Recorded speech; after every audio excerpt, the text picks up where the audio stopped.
Ashamaa akkam jirtu kabajamtootaa fi hordoftoota keenya hangafoota odeeffannoo keenyaa gurraan isin geenye.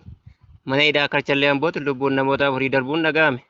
Hidhattoonni faannoo hawaasa hidhannoo malee irratti tarkaanfii fudhachuu akkasumas waraana bilchiginaa irratti fudhachaa jiraachuu asab seeraan abbaa qabdi jechuu fi walgaareffannaa Itoophiyaa fi Eertiraa hammaachuu yoo ta'u, waraanni bilisummaa Oromoo WBO'n tarkaanfii fudhachuu beeksisuu akkasumas waraanni gosummaa Sudaan keessatti hammaachuu hangafoota odeeffannoo keenyaa yoo ta'an, dhaggeeffattootaa fi hordoftoota qophii hundee miidiyaa kanneen chaanala kanaaf haaraa taatan sabiskiraayib gochuun nu hordofaa jecha odeeffannoo har'aaf qaban gurraan isin ga'uuf jennu kunooti. Godina Shawaa Lixaatti manni hidhaa amala sirreessaa Amboo Karchallee keessa jiran keessaa namoonni 4 sababa nyaata dhabuutiin lubbuu isaanii darbuun dhaga'ame. Manni hidhaa Karchallee Amboo keessatti sababa hanqina nyaataatiin rakkoo mudachuu irraa kan ka'e guyyaatti nyaanni marsaa tokko qofti kennamaafii jiraachuun dhaga'ame. Haala kanaan guyyaatti ganama daabboo fi shaayii, guyyaa laaqana galgala irbaatiin yeroo isaa eeggatee kennamaafii ka ture. Amma garuu dhiyeessiin soorataa kun irraa cituun guyyaatti al tokko innuu gaafa hunda hin argannu jedhan sirreeffamtoonni seeraa Karchallee hidhamanii jiran. Irra jireessan kan miidhamaa jiran kanneen harka qalleeyyii maatiin isaanii deddeebiin gaafatamanii hin jirre yoo ta'an, kanneen maatiin isaanii irraa fagoo ta'an balaa dhiyeessii nyaataa kanaan saaxilamaa jiru jedhame. Ammaaf kanneen manicha keessa jiran kanneen nyaata bitachuu danda'an maallaqa isaaniitiin bitachuu fi kanneen fira dhiyoodhaa qaban garuu maatiin isaanii ganamaaf galgala mana isaaniitii gara mana hidhaa Karchallee Ambootti nyaata deddeebisaa jiru jedhame. Hidhattoonni faannoo naannolee Amaaraa keessatti wal humneessuun miseensota haaraa fi buleeyyii waliin tarkaanfii waraana mootummaa irratti fudhachaa jiruun haalli naannichaa keessa jiru yaaddessaa fi dhiittaa mirgoota namoomaa akkasumas ajjeechaan qondaalota sirna bilchiginaa irratti hammaachuu gabaasaaleen ba'an kan agarsiisan yoo ta'u, tibba kana ammoo waraana raayyaa ittisa biyyaa irratti fudhachaa jiru injifannoo argachaa jiraachuu beeksise. Waraanichi kutaalee garaagaraa wal qooduunis naannolee Oromiyaa keessatti sochii taasisaniin hawaasa nagaa irratti ajjeechaa, saamicha, mancaatii qabeenyaa irratti bobba'uun mirga lammiilee biyyattii keessa jiran sarbaa jiru. Tarkaanfii waraana bilchiginaa waliin taasisaniinis dursaa jiraachuu gabaasaaleen ba'aa jiran agarsiistuudha. Asab seeraan abbaa qabdi. Humnaanan qabadha yoo jette seera si hin barbaachisu jedhan qondaalonni Eertiraa waa'ee ulaa galaanaa irratti yaada kennan aangawoota Itoophiyaa irraa yoo kaasan. Kufaatii mootummaa Dargii booda waggoota 30 dura Eertiraan biyya walaba taate Itoophiyaa irraa gaafa fottoqxu buufataalee doonii akka Asabii fi Matsawaa fudhachuuni. Buufataalee doonii qofa osoo hin taane humna galaanaa Itoophiyaa fudhachuun biyya taate Itoophiyaan bara Haayile Sillaasee hanga bara bulchiinsa Dargiitti Galaana Diimaa irraa humna galaanaa naannichaatti cimaa ta'ee akka qabdu himama. Eertiraan Itoophiyaa irraa adda ba'uun ishee Itoophiyaan humna galaanaa fi buufata doonii kanneen akka Asab dhabuu qofa osoo hin taane biyya ulaa galaanaa hin qabne yookaan laandiskeep jechuun ishee taasiseera.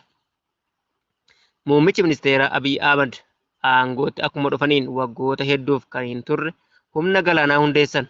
Itti aansuun Itoophiyaan biyya uummata miliyoona 120 ol qabdu taatee buufata doonii Asab irraa fageenya kiiloomeetira 100 hin guunne irratti osoo argamtuu ulaa galaanaa malee hafuun haqa qabeessa miti jechuun ifatti ulaa galaanaa Itoophiyaaf akka malu labsan. Amma biyyoonni lameen Itoophiyaa fi Eertiraan wal doorsisuu eegalaniiru. Waraanatti yoo seenan balaan qaqqabsiisu maali? Muummichi ministeeraa Itoophiyaa Abiy Ahmad walgahii paarlaamaa biyyattii irratti haasaa taasisaniin as wal dhabdee dhimma ulaa galaanaa kan ilaalchisuun biyyoonni gurguddatan giddu seentummaa haa fudhatan jechaa jiru. Gaaffii ulaa galaanaa irratti qaban waan wal qabsiisee waan gaabban fakkaatu. Biyyoonni isaan gidduu seentummaa gaafatan kun gaaffii Piraayim Ministeerii Dr. Abiy Ahmad kana ulaa galaanaa ni keessummeessu moo maal jedhu ka jedhu gara fuulduraatti isiniif qabannee dhiyaanna. Dararaan qaamolee waraana mootummaatiin yeroo gara yerootti hammaachuudhaan hawaasni Oromoo sirna kana jalatti hacuucame gaaffii misoomaa, dinagdee, hawaasummaa gaafachuun mirga otoo qabu mirga qe'ee isaa irra lubbuun jiraachuu dhabuutti jira. Araddaa isaa irraa nagaan bahee galuun erga itti ulfaate waggaa 5 ol lakkoofsiseera.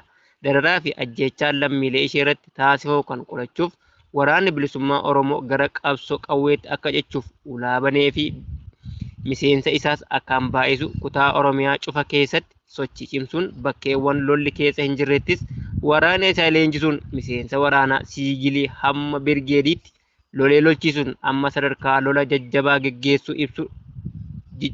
geggeessuun ibsuun kutaalee garaa keessatti injifannoo argamsiisaa jira.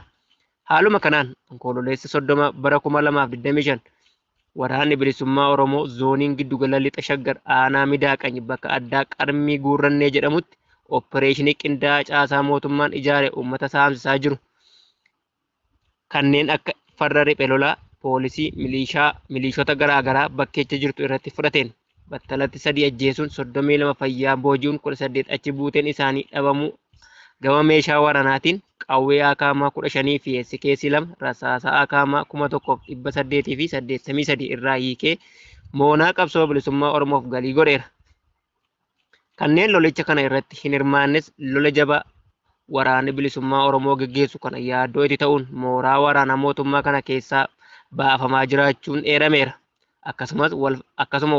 Akkuma wal fakkaatuun godina Wallagga Bahaa aanaa Diggaa ganda Fayyinee bakka jedhamutti waraanni bilisummaa Oromoo tarkaanfii waraana raayyaa ittisa biyyaa ofiin jedhu irratti fudhateen konoleela tokko dabalatee miseensota waraanaa 18 battalatti yoo ajjeesu kanneen baay'inni isaanii ammaaf adda hin baane ammoo madoo cimaa fi salphaan adabuun kanneen harkaan qabaman yookaan booji'aman kana keessatti itti gaafatamaan paartii bilisiginnaa tokko akka jiru himameera. Caasaan mootummaanicha keessatti osoo beektanis osoo hin beeknis sirna kana jala fiigaa ooltan of baraaraa lubbuu keessan baafadhaa warra booji'aman kun of baraniiru jechuun waamicha hawaasa isaaniif taasisaniiru. Odeeffannoo keenya kan birootiin ammoo waraanni Sudaan keessatti deemaa jiru ulfaataadha. Sababoota waraana kanaan hammeessan keessaa inni guddaan gosummaadha jedhame. Warri Arabootaa Sudaan kana baay'ee tuffatu. Abbaa biyyummaa isaaniillee itti hin amanan jedhama.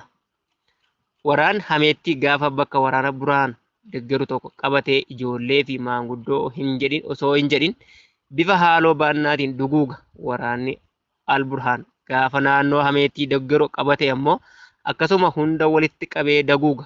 Haala kanaan Sudaan maraamartoo waraanaa gosummaatiin bukaa'aa jirti. Gosummaan Sudaan keessatti jabaatee kibba Sudaan fottokseera. Kan biroos duukaa bu'uuf waan jiran fakkaata. Waraanni waliinii biyyattii daakee balleessaa jira. Lammiileen isaanis burjaajii waraana kana irraa damdamachuu dadhabuu irraa ka'e gammoojjii keessatti balaa beelaa fi waraanaatiin saaxilamaa jiru. Kanneen humna qaban jedhaman ammoo biyya isaanii irraa baqachaa jiru jedhame. Dhaggeeffattoota qophii hundee miidiyaa odeeffannoon qopheeffanne kana haga ammaa ture. Odeeffannoo biroon hanga walitti dachaanutti nagaan nuuf tura.